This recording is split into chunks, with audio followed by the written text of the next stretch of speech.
नमस्कार विद्यार्थी मित्रांनो, या व्हिडिओमध्ये आपण प्रकाश म्हणजे लाईट या प्रकरणावर यापूर्वीच्या परीक्षांमध्ये विचारले गेलेले प्रश्न पाहणार आहोत। जिथे जिथे पुस्तकाच्या पॅराग्राफचा रेफरन्स येईल तिथे आपलं सायन्स ऑल इन वन या पुस्तकाचा रेफरन्स आहे हे लक्षात ठेवा। पहिला प्रश्न पाहूया। हा 2018 मध्ये विचारला गेलेला प्रश्न आहे। अंतर्वक्र आरशाच्या किरणाकृती काढण्यासाठी वापरल्या जाणाऱ्या नियमांनुसार खालीलपैकी कोणती विधाने सत्य आहेत? आणि दोन विधाने दिलेली आहेत। अंतर्वक्र आरसा म्हणजे कॉन्केव मिरर। तर प्रकाशाच्या चॅप्टरमध्ये आपण मिरर्स पण कव्हर केलेले आहेत। आता याच्या किरणाकृती म्हणजे रे डायग्राम्स काढताना कोणते नियम वापरले जातात ते आपण बघूयात।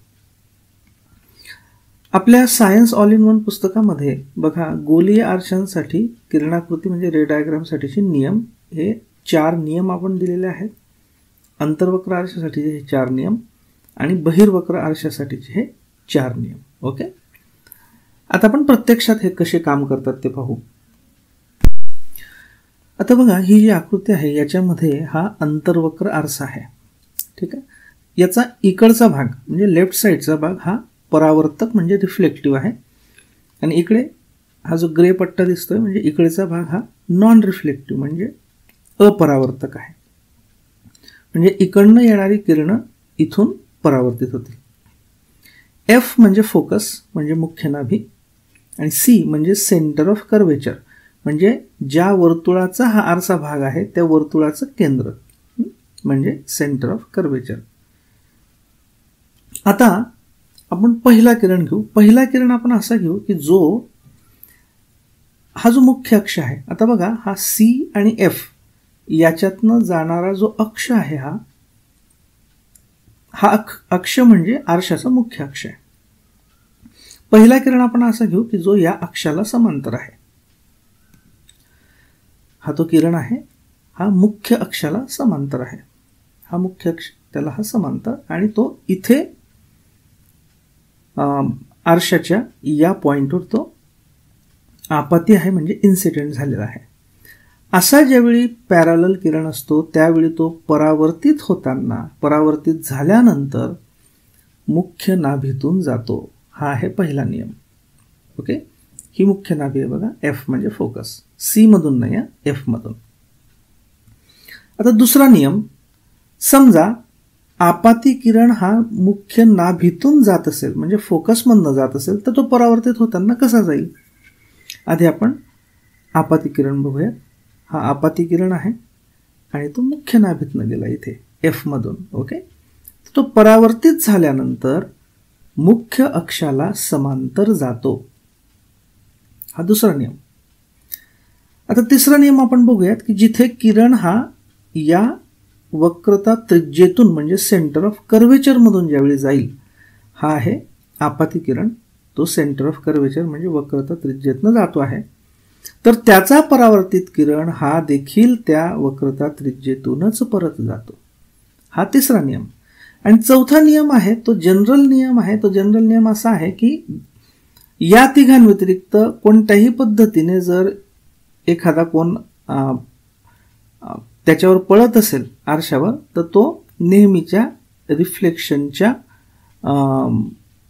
नियमांनुसार परावर्तित होतो। म्हणजे हा जो अँगल ऑफ इन्सिडन्स असतो तेवढाच अँगल ऑफ रिफ्लेक्शन म्हणजे परावर्तन कोन असतो। हा चौथा नियम।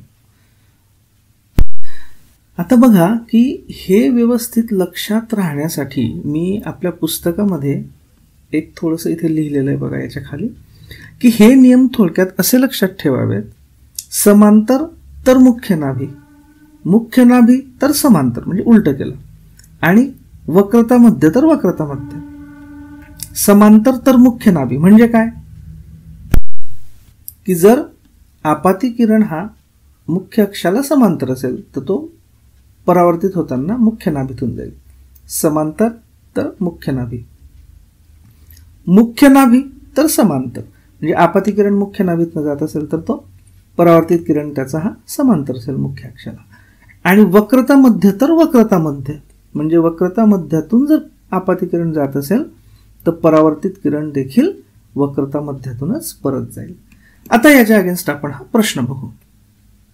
पहिली स्टेटमेंट काय आहे की जर आपाती किरण मुख्य अक्षाला समांतर असेल तर परावर्तित किरण मुख्य नाभीतून जातात. मुख्य अक्षाला समांतर, आपला पहिला नियम काय आहे, समांतर तर मुख्य नाभी, म्हणजे हे बरोबर आहे. दुसरं स्टेटमेंट आहे आपाती किरण मुख्य नाभीतून जात असेल तर परावर्तित किरण मुख्य अक्षाला समांतर असतात. आपला दुसरा नियम काय आहे, मुख्य नाभी तर समांतर, म्हणजे हे पण बरोबर आहे. थोडक्यात काय की विधान 1 आणि विधान ब हे दोन्हीही सत्य आहेत, हे योग्य उत्तर आहे. आता आपण पुढच्या प्रश्नाकडे वळू. हा प्रश्न 2014 मध्ये विचारला गेलेला आहे. अतिलघु रेडिओ तरंग म्हणजे या फ्रिक्वेन्सीचे यांचे फायदे काय. आता यांना इथे म्हणायचं आहे की मायक्रोवेव्ज, बेसिकली की मायक्रोवेव्ज ज्या असतात, ज्या मायक्रोवेव्ह ओव्हन्समध्ये वापरल्या जातात, त्यांचे फायदे काय. आणि इथे 4 स्टेटमेंट्स दिलेले आहेत, 4 फायदे दिलेले आहेत आणि त्याच्यातले नेमके कोणते फायदे आहेत हे आपल्याला शोधायचे. आता आपण इथे मायक्रोवेव्हचं काम नेमकं कसं असतं ते बघूया. त्याच्या आधी हे बघा, आपल्या प्रकाश या चॅप्टरमध्ये सायन्स ऑल इन वन पुस्तकामध्ये अतिलघु तरंग म्हणजे मायक्रोवेव्ज यांची वैशिष्ट्ये कोणती आणि त्याच्यात पुन्हा जे विशेष आपण मायक्रोवेव्ह वापरतो ओव्हन, त्या ओव्हनचं काम कसं चालतं हे इथे दिलेलं आहे. ते आता आपण एक्झॅक्टली समजून घेऊया. समजा आपल्याला चपाती शेकायची आहे मायक्रोवेव्ह ओव्हनमध्ये, किंवा आपण कुठलाही पदार्थ मायक्रोवेव्ह ओव्हनमध्ये शिजवतो. आता ही चपाती लाटलेली आहे. या चपातीमध्ये बेसिकली किंवा कुठलाही जो अन्न पदार्थ असतो नॉर्मली जो आपण शिजवतो, त्या पदार्थांमध्ये पाण्याचे कण असतात, पाण्याचे रेणू असतात असे आतमध्ये, बरोबर. जसं चपाती बनवताना आपण कणिक भिजतो त्यावेळी त्याच्यामध्ये आपण पाणी मिक्स केलेलं असतं, भाजीमध्ये पाणी असतं. अगदी एखादी भाजी डायरेक्ट जरी ठेवली तरी त्या भाजीमध्ये समजा आपण फुलकोबी ठेवली तर फुलकोबीमध्ये तिचं स्वतःचं पाणी असतं, म्हणजे ते पाण्याचे कण असतात. आता या पाण्याच्या कणांची जी नॅचरल व्हायब्रेशनची फ्रिक्वेन्सी असते, ओके, हे बघा इथे आपण दिलेलं आहे की पाण्याच्या रेणूंची कंपन किंवा परिवलन वारंवारिता, फ्रिक्वेन्सी ऑफ रोटेशन, ही साधारणतः 300 कोटी हर्ट्ज म्हणजे 3 गिगा हर्ट्ज एवढी असते. ही झाली पाण्याच्या रेणूंची फ्रिक्वेन्सी, फ्रिक्वेन्सी ऑफ रोटेशन. आणि ज्या मायक्रोवेव्ज असतात, म्हणजे समजा आपण इथे असं समजूयात की इथे मायक्रोवेव्ज आपण याच्यावर पडतायत.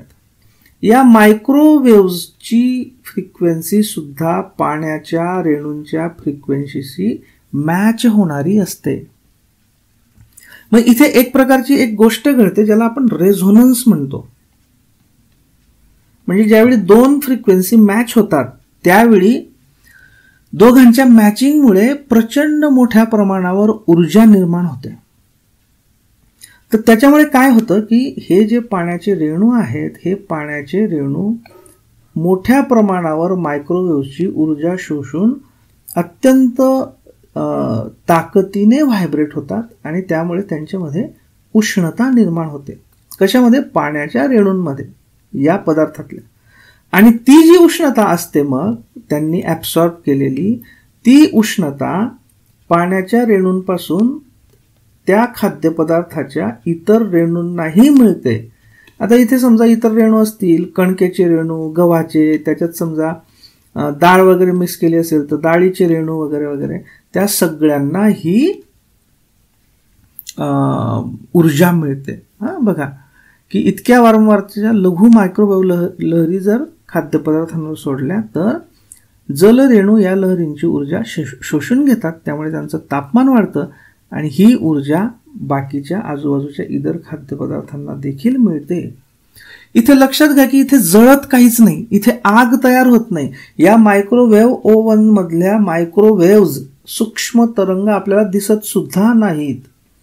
ते पाण्याच्या रेणूंची ऊर्जा वाढवतात, त्यामुळे पाण्याच्या रेणूंची उष्णता वाढते, ती उष्णता इतरांना मिळते आणि अतिशय समान पद्धतीने मिळते आणि त्याच्यामुळे थोड्याच वेळाने तो पदार्थ शिजतो आणि आपल्याला या पद्धतीची पोळी मिळते शिजलेली.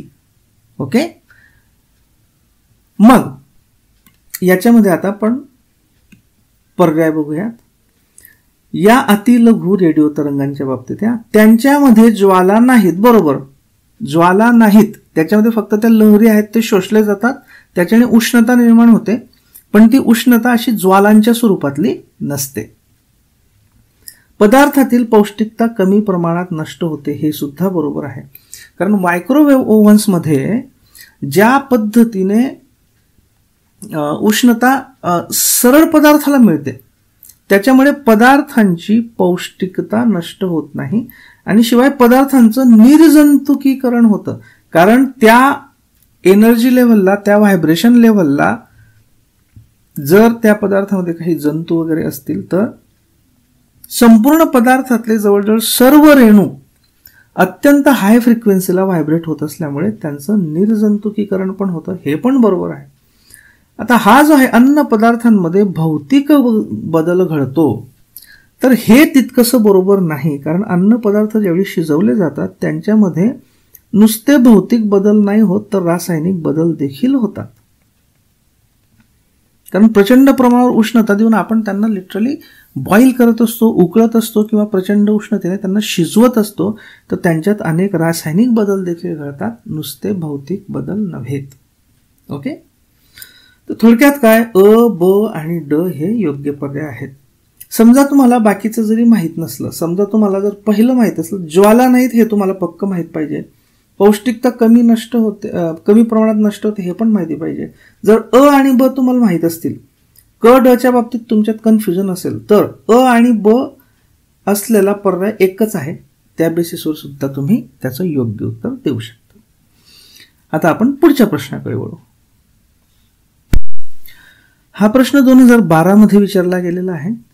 सौर कुकर पेटीच्या आतील भागास काळा रंग दिलेला असतो, कारण काळ्या रंगाचे आवरण काय? याचं कारण काय? सौर कुकर जो असतो त्याच्यात पेटीच्या आतल्या भागाला काळा रंग दिलेला असतो. आता पहिली गोष्ट अशी लक्षात घ्या की आपल्याला प्रकाश म्हणजे काय, प्रकाशाचं शोषण म्हणजे ॲब्सॉर्प्शन म्हणजे काय, आणि आपल्याला एखादी गोष्ट काळी का दिसते, पांढरी का दिसते किंवा विशिष्ट कलरची का दिसते हे आपल्याला माहीत असलं पाहिजे. ते बेसिक्स आता आपण थोडेसे थोडक्यात बघूयात. या आकृतीमध्ये एक पांढरा किरण आपण दाखवलेला आहे, म्हणजे हा प्रकाश किरण आहे. ओके, हा प्रकाश किरण एका विशिष्ट इथे पृष्ठभागावर पडतो आहे असं आपण अज्युम करूया.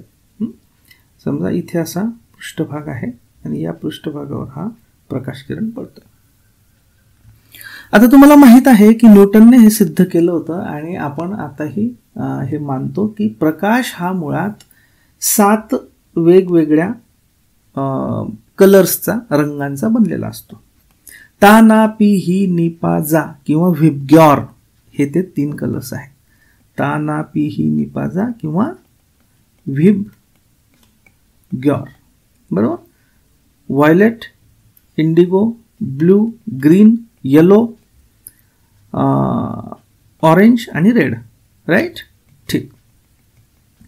मग आपण असं करूयात की या पांढऱ्या किरणाच्या आतमधले 7 रंग या पृष्ठभागावर पडत आहेत असं थोडंसं बघूया. म्हणजे हे 7 रंग या पृष्ठभागावर पडतात. आता काय होतं की हा जो पृष्ठभाग आहे, हा पृष्ठभाग याला इमॅजिन करा, इथे जरी मी तुम्हाला लाल रंग दाखवत असतो, अशी कल्पना करा की याला कुठला रंग नाहीये सध्या, याचा रंग ऍक्च्युली ठरणार आहे. तर काय होतं की या पृष्ठभागाचे रेणू किंवा या पृष्ठभागाची एकूण रचना ही अशी असते की समजा हा पृष्ठभाग असा आहे की ज्याच्यावरून फक्त 7 रंगांपैकी लाल रंगाच्या वारंवारितेचं किंवा तरंग लांबींचंच फक्त परावर्तन झालं. समजा फक्त याच लाल रंगाचंच परावर्तन झालं आणि हे जे बाकीचे कलर्स होते, हे इकडचे सगळे 6, हे सगळे समजा याच्यात शोषले गेले. ओके, सो होईल काय की बाकीचे हे सगळे कलर याच्यात शोषले गेले आणि फक्त हा लाल रंग परावर्तित झाला. आणि इथे जर आपला डोळा असेल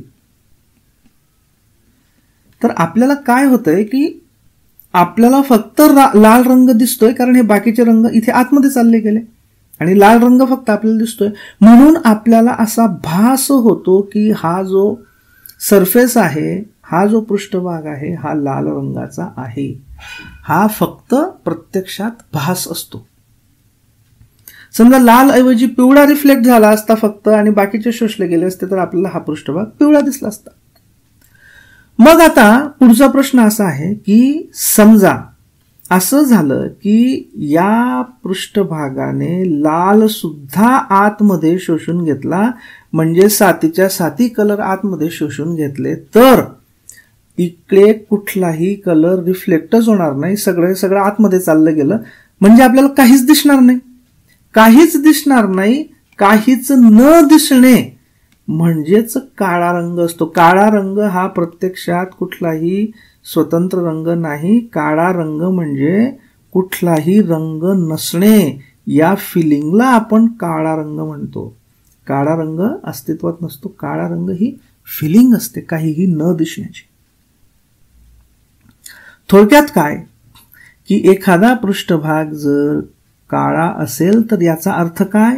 प्रत्यक्षात तो पृष्ठभाग काळा नाही. त्याचा अर्थ असा की तो पृष्ठभाग असा आहे की ज्याच्यावर सर्व आपाती किरणे शोषली जातात, काहीही परावर्तित होत नाही. आणि समजा सगळेच्या सगळे परावर्तित झाले असते तर आपल्याला तो पांढरा दिसला असता, बरोबर?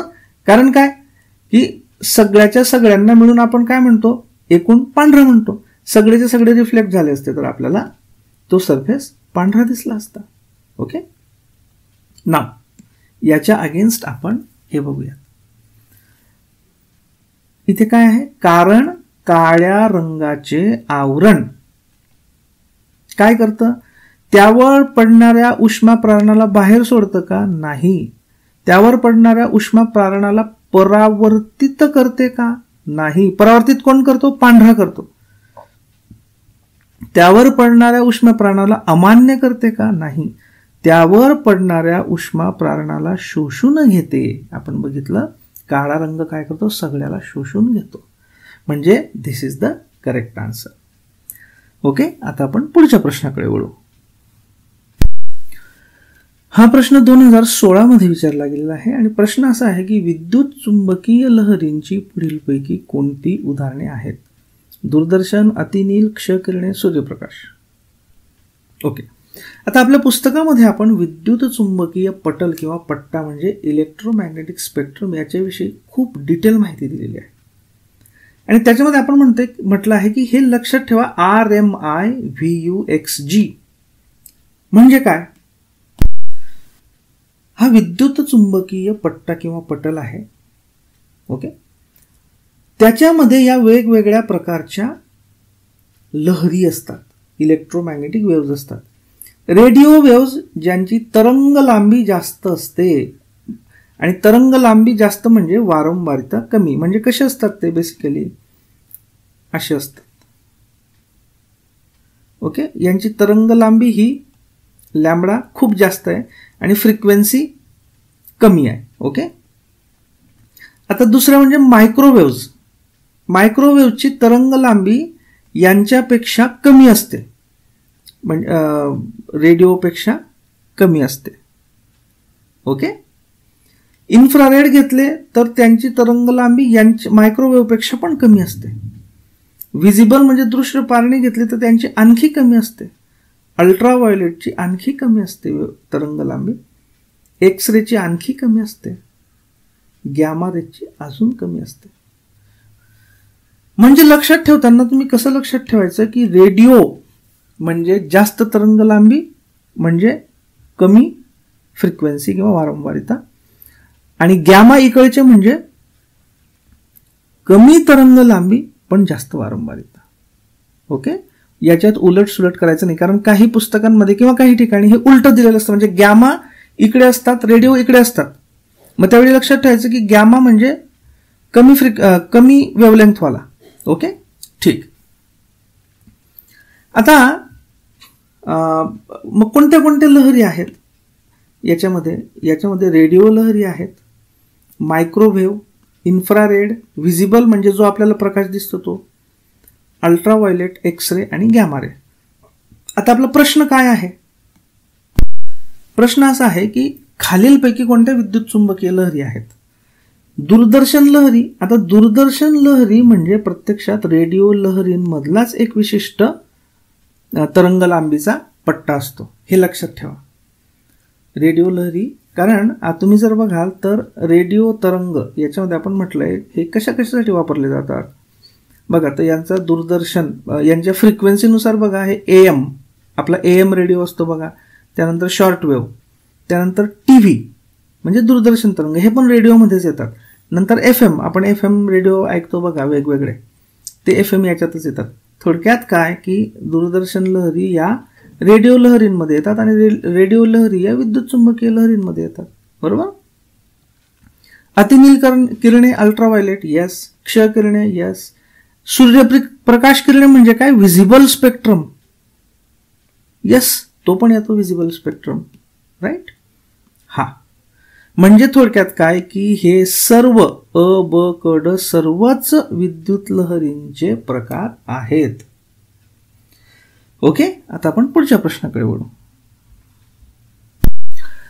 आता पुढचा प्रश्न असा आहे 2014 मध्ये विचारला गेलेला.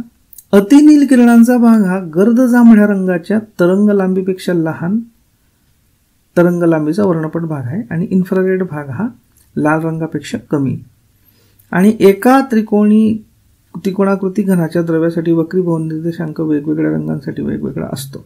एनिवे, मराठीमध्ये यांनी प्रश्न अतिशय कॉम्प्लिकेटेड केलेला आहे.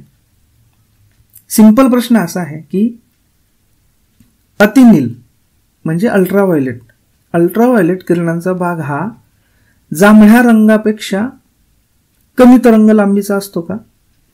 इन्फ्रारेड भाग हा लाल रंगापेक्षा कमी तरंग लांबीचा असतो का?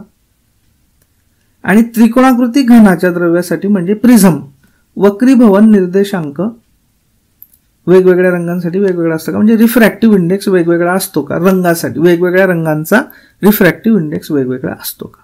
ओके, आता आपण परत आपल्या याच्याकडे जाऊयात, या रेडिओ इलेक्ट्रोमॅग्नेटिक स्पेक्ट्रमकडे. बघा,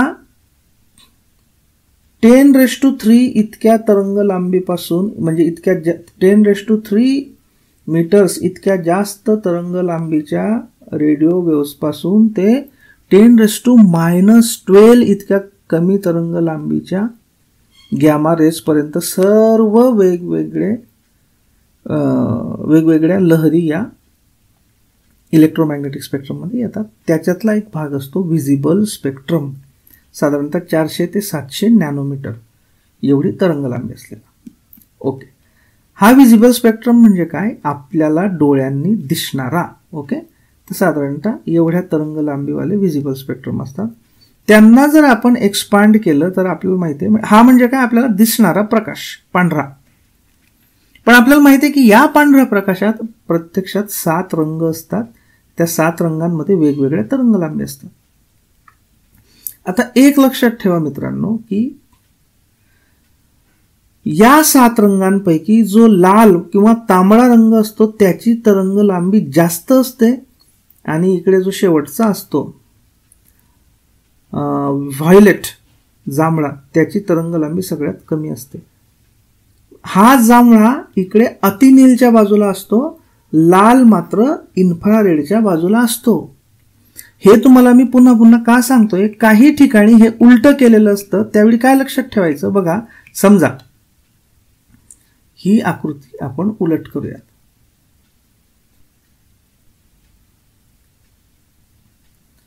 समजा आकृतीमध्ये इकडे गॅमा रे दाखवलेले आहेत आणि इकडे रेडिओ तरंग दाखवले आहेत.